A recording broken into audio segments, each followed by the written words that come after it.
Hello, scholars. Welcome back to AP World. It's Tuesday, March 31st, and let's get back into it. Today, you are going to turn in two things. One, you're going to do the Edpuzzle video and the questions that pop up. And two, you're going to complete a Google Doc that has two SAQs on it. Okay? So we have been learning about independence movements. After World War II, Europe was weakened. And so these empires, the French Empire, the British Empire, the Belgian Empire, all fell and led to the independence of former colonies.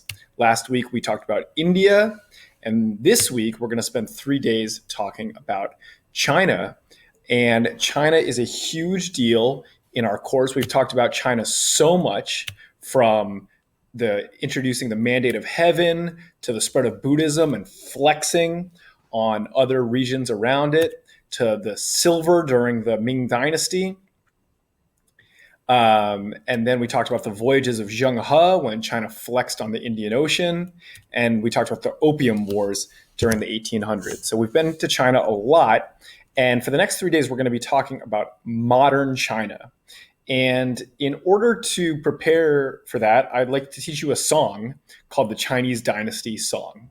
Okay, here it is. 1, 2, 3, and. Shang Zhao Qin Han, Shang Zhao Qin Han, Sweet Tang Song, Sweet Tang Song, Yuan Mingqing Republic, Yuan Mingqing Republic, Mao Zedong Ding, Mao Zedong Ding. Okay, you ready to try now? Shang Zhao Qin Han, Shang Zhao Qin Han, Sweet Tang Song, Sweet Tang Song, Yuan Mingqing Republic, Yuan Mingqing Republic, Mao Zedong Ding, Mao Zedong Ding. So we've already learned about all these classical dynasties and post-classical dynasties and the early modern dynasties. And over the next 3 classes, we're going to be talking about the Republic of China, Mao Zedong, and Deng. And so we're going to put this all together. Today, we're going to be talking specifically about the rise of Mao. And this is our aim. Why did Mao get popular? He was the ruler of China for 30 years. How did he get popular? And we're going to figure that out by investigating my lecture and a DBQ on Chinese peasants and the Communist Party. Okay, so we already framed what we're doing. I'm going to lecture about China's background to communism. We're going to dive into a document set, and then we're going to do SAQs. That should say SAQs, my fault. Okay, here we go.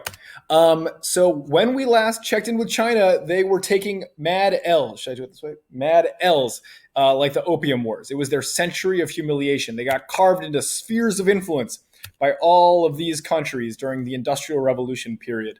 China was a loser. They were actually called the whore of Europe during this time. I know that's uncouth and awful, but it's really what China was called during this time. And as my man Rubaiyat in 6th period likes to remember, it was called their century of humiliation. They kept losing. They lost the Opium Wars. They had this thing called the Taiping Rebellion, where people tried to overthrow the Qing dynasty, and that was a failure, and 30 million people died. They had the Boxer Rebellion, like my student Ileana remembers, and that was a fail.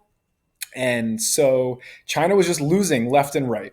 And as we know from this class, when countries are losers, they often have revolutions. And so in 1911, a group of nationalists in China said, we're sick of this Qing dynasty. We need to overthrow them. And so in 1911, we have the first Chinese revolution. They overthrew the Qing dynasty, and they proclaimed that China would now be a republic. They beheaded the last emperor. Here's a picture of the last Chinese emperor. His name was Pu Yi. And in 1911, he was overthrown and beheaded. And the nationalists proclaimed the Republic of China. And we can see that in this timeline. So we have dynasties, dynasties, dynasties. And then in 1912 to 1949, the Republic of China. And if you want to know the flag of the Republic of China, it looks like this. This is the flag of the Republic of China. So we have in our Chinese dynasty song, Yuan Mingqing Republic, Yuan Mingqing Republic. So China was a republic from 1911 to 1949, but there's this one problem, and that's that not everybody wanted to be a republic. Some Chinese people were so poor and a little bit anti-Western and anti-Enlightenment, and they said, I think there are other ideas that we might want. And they wanted to be communists. And so in 1921, a guy named Mao Zedong founded the CCP, or the Chinese Communist Party. So we have the Chinese Republic, which are called the Nationalist Party, and we have the Chinese Communists called the CCP.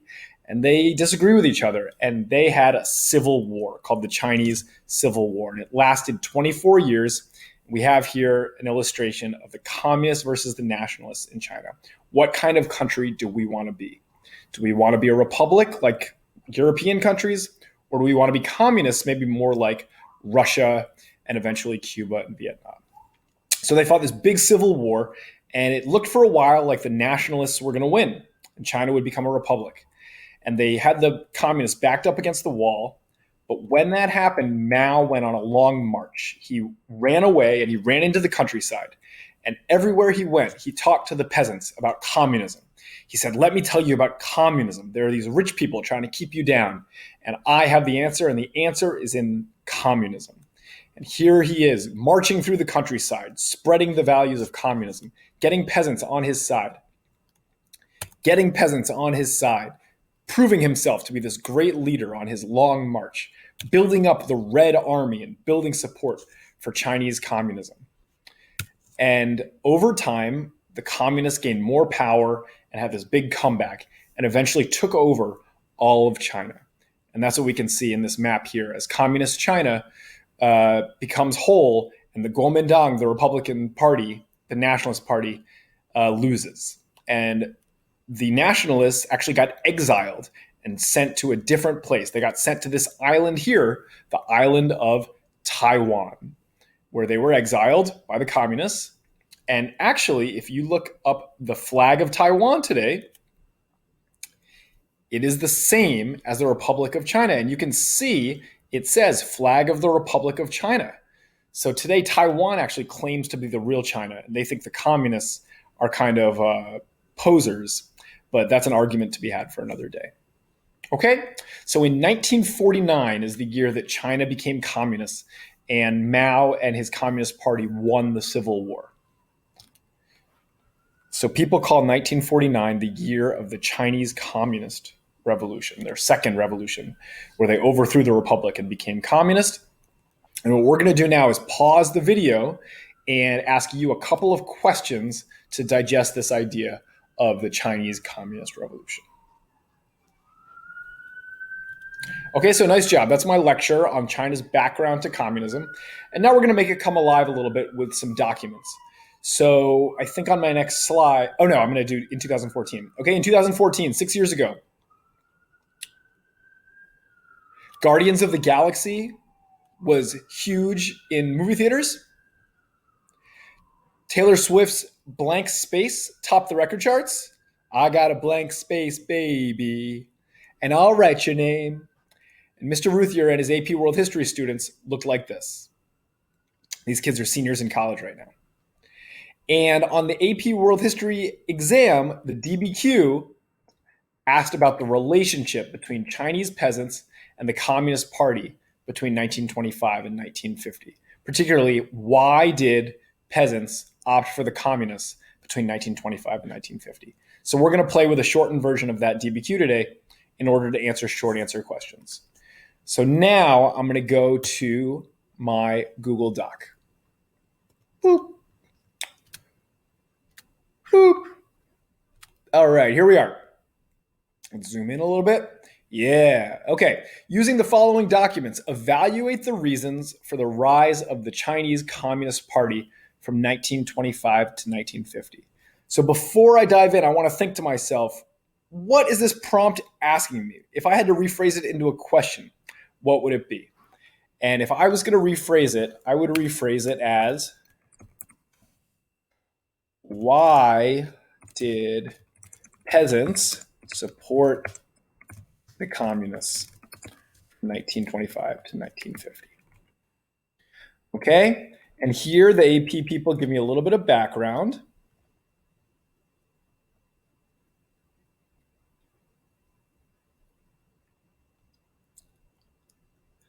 And I'm going to model reading document 1 and how I think about it. Remember, my prompt is why did the communists get popular? And I also want to get ready to do some sourcing analysis. So here we go. Our source here is Mao Zedong, the rising leader of the Chinese Communist Party, a written report on the peasant movement in central China, 1927. Okay? Is Mao going to drag it a little bit on why the peasants should support the communists? I think he is. So I'm going to put a star here. I'm anticipating that Mao is going to use certain language to get people pumped up about communism. So let's see what he says. He says, the present upsurge of the peasant movement is a colossal event.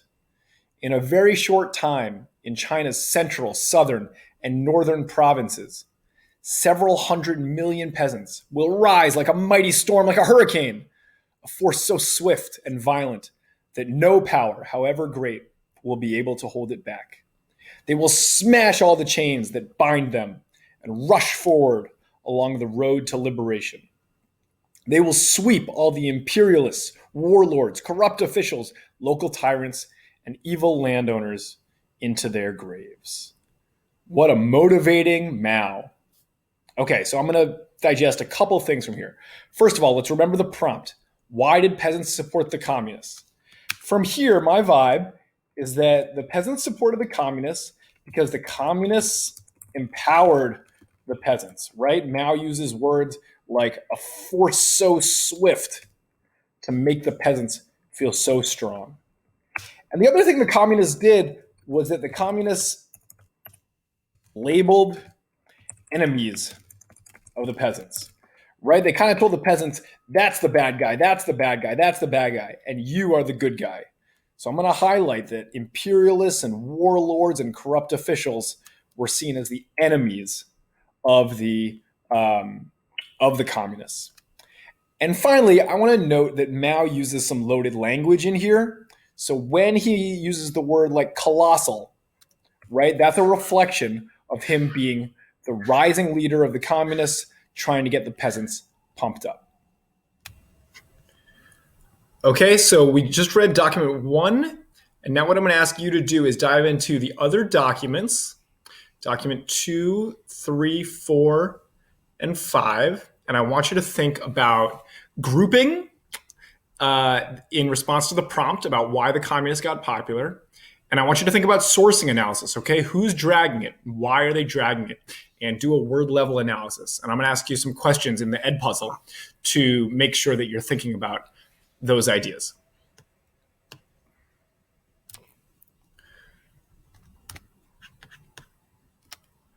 Okay, so we did our lecture, we did our document read.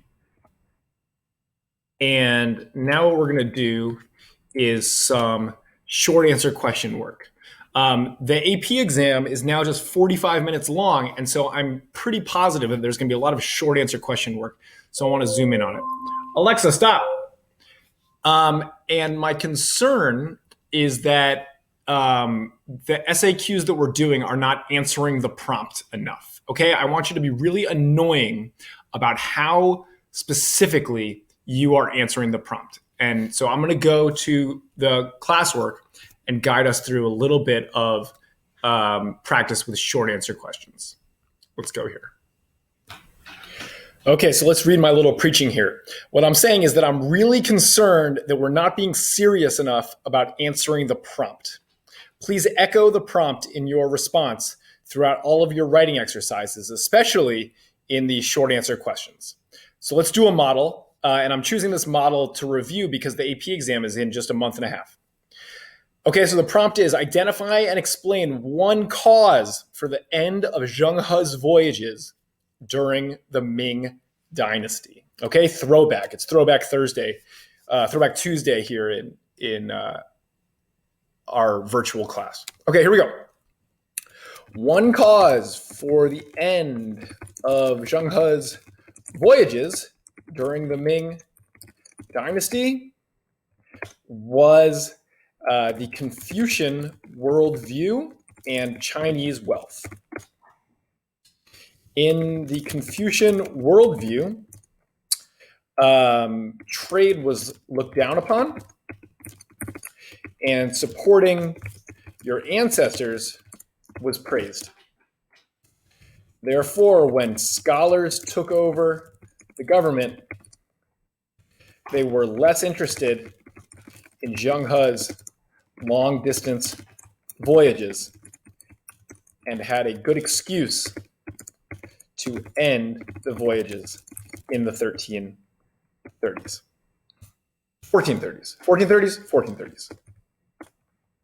Okay, so let's see if I did my job here. Did I identify one cause? Yes, the Confucian worldview and Chinese wealth. Did I explain that cause? I elaborated on the Confucian worldview and explained less interested in Zheng He's voyages and had a good excuse to end the voyages. Why don't I do a little bit more to talk about causes? Therefore, one cause of the end of his voyage was the Confucian worldview. Okay, so I really want to zoom in on echoing the prompt and linking identify to explain. Okay, so we have 3 SAQs for you to try here. Each one should be 3 to 4 sentences long and really tightly answer the prompt. And we're going to do this on the Google Doc because it's better for your teacher to be able to give you feedback. Okay, we love you a lot. Tomorrow we'll talk about what Mao was like in China. On Thursday, we'll talk about China under Deng, the guy who took over after Mao. And then there's going to be a quiz over the weekend to review India and China. Okay, we love you. We're proud of you. And let's be strong getting into the April break.